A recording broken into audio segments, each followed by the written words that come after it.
ሰላም የተወደዳችሁ የዩቲዩብ ቻናል ተከታታዮች እንዴት ናችሁ? ለዚህ ቻናል አዲስ የሆናችሁ ካላችሁ ሰብስክራይብ፣ ላይክ፣ ኮሜንት፣ ሼር በማድረግ ቤተሰብ ሁኑ። ተቀላቀሉን። ስለመልካም ትብብራችሁም ከልብ ያመሰግናለሁ። ዛሬ በራስ መተማመንና ድፍረትን ስለመገንባት እንዳስሳለን። በእርግጠኝነት ትጠቀሙበታላችሁና እስከመጨረሻው አብራችሁኝ ሁኑ። በራስ አለመተማመን የሚባል ነገር የለም። ሁሉም ሰው በሆነ ነገር ላይ በራስ መተማመን አለው። ጭንቀት ያለባችሁ ከሆነና ያንንም የምታምኑ ከሆነ በጭንቀታችሁ ውስጥ የተወሰነ መተማመን እንዳላችሁ ያሳያል። በራስ የመተማመን ስሜታችሁ ፈጽሞ አያሳፍራችሁም። ምናልባት ሊያሳፍሯችሁ የሚችሉት እምነታችሁን የምትጥሉባቸው ነገሮች ናቸው። በራስ መተማመን በሂደት የምንገነባውና እያሳደገን የምንመጣው ነገር ነው። ለምሳሌ ልጆች ጡብ የመገንባት ጨዋታ ሲጫወቱ ከገነቡት በኋላ ፈርሶባቸው እንደገና እንደሚገነቡት ሁሉ በራስ መተማመንም ተሸንፈን እንደገና መገንባት ያለብን ነገር እንደሆነ መገንዘብ ያስፈልጋል። በራሳችን መተማመን ተስፋ ከመቁረጥ ወደ አሸናፊነት እንድንመለስ ይረዳናል። በዓለም ላይ እጅግ ኃያል የሆኑ ሁለት ቃላት አሉ። የመጀመሪያው እምነት ይባላል። ከዚህ ቀደም ስለ እምነት ኃያልነት ቪዲዮ ሰርቼላችሁ ነበር። እምነት በመጽሐፍ ቅዱስም ላይ እንደተገለጸው ተራሮችን ማንቀሳቀስ የሚችል ኃይል ያለው ሲሆን ይኸውም በእግዚአብሔር ማመን፣ በራሳችን ማመን፣ በችሎታዎቻችን ማመን፣ በሌሎች ማመን፣ በዛሬ ማመን፣ በወደፊት ህይወታችን ማመን ሊሆን ይችላል። እዚህ የምትሰሙኝ ሁላችሁም እናንተ እምነት ከሌላችሁ ማን እንዲኖራችሁ ያደርግላችኋል? ማንም። ውሳኔው የእናንተና የእናንተ ብቻ ነው። ሁለተኛው ቃል ደግሞ እጅግ ኃያል ከመሆኑ የተነሳ ወደ ውስጣችሁ እንዲገባ ከፈቀዳችሁለት እምነታችሁን ጠራርጎ የማውጣት ኃይል አለው። ይህም ቃል ፍርሃት ይባላል። ከዚህ በፊት በሰራሁት ቪዲዮ ብዙ አይነት ፍርሃት እንዳለ ገልጬላችኋለሁ።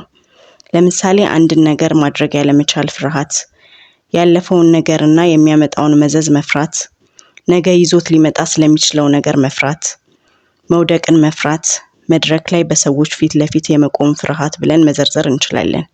ሁላችንም ይነስም ይብዛ ተመሳሳይ የፍርሃትና የእምነት ድምጾች እንሰማለን።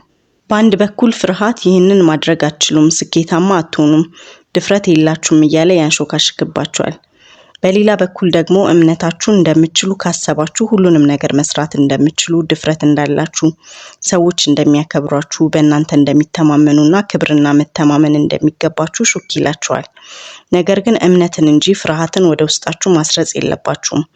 በራስ መተማመንና ድፍረትን ለመገንባት ጥሩ መንገድ በቀላሉ የፍርሃት ድምጾችን ማጥፋት፣ አለመስማት እና በመንገዳችሁ የሚመጡትን እያንዳንዱን አሉታዊ ሀሳብ ወይም ቃል ለመስማት ፈቃደኛ አለመሆን ነው። እንዳለመታደል በእምነት የሚመራ የሰው ብዛት በጣም ጥቂት ሲሆን አብዛኛው ሰው ደግሞ የሚመራው በፍርሃት ነው።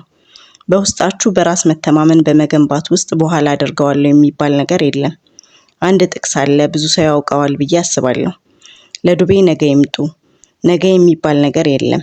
ነገ የምትሆኑትን የሚወስነው ዛሬ ነው። አስተማማኝ የሆነው የዛሬው ቀናችሁ ነው። ስለሆነም ከአእምሯችሁ ውስጥ ፍርሃትን፣ ደካማነትንና ከሳምንት፣ ከወር፣ ከዓመት በፊት የተከናወኑ በራስ መተማመንን የሚያጠፉ ነገሮችን አውጡ። እምነታችሁ በራስ መተማመናችሁ አካላችሁን እንዲቆጣጠር የምትወስኑበት ቀን ዛሬ ነው። ፍርሃትን ለዘላለም አባራችሁ በራስ መተማመናችሁን የምታጠነክሩበት ቀን ዛሬ ነው።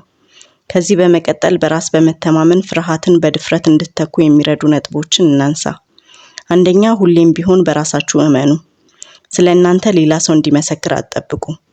በራስ መተማመን የሚጀምረው በራሳችሁ ከማመን ነው። እንደምትችል ካሰብክ ትችላለህ የሚለውን ጠቃሚ ምክር አስታውሱ።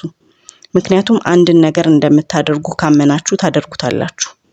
ሁለተኛ፣ በራስ መተማመናችሁ እየዳበረና እያደገ እንዲመጣ በራስ መተማመን ካላቸው ሰዎች ጋር ተወዳጁ።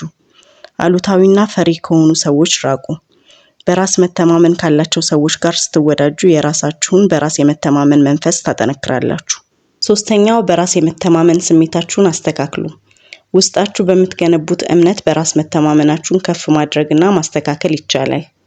አራተኛ፣ በራስ መተማመናችሁን ለማሳደግ ግዴታ የመርከባችሁ መሪ መሆን አለባችሁ።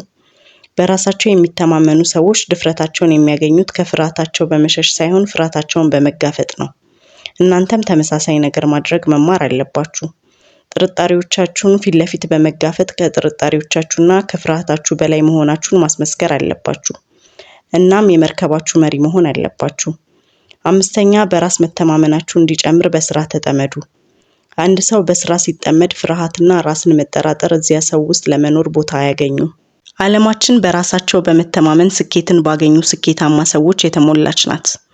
እነዚህ ሰዎች እንቅፋቶችን ሁሉ ለማሸነፍ የተጠቀሙት በራስ መተማመንን ነው።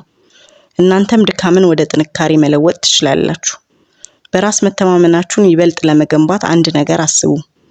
መሸነፍ የማይቻል እንደሆነ አድርጋችሁ በመቁጠር ስሩ። ማድረግ የምትፈሩትን ነገር አድርጉ። ወደ እርሱ ተጠጉ፣ ቅረቡት። በዚህ ሁኔታ ከቀጠላችሁ በራስ መተማመናችሁ ያለ ጥርጥር እየዳበረና እየጨመረ ይሄዳል።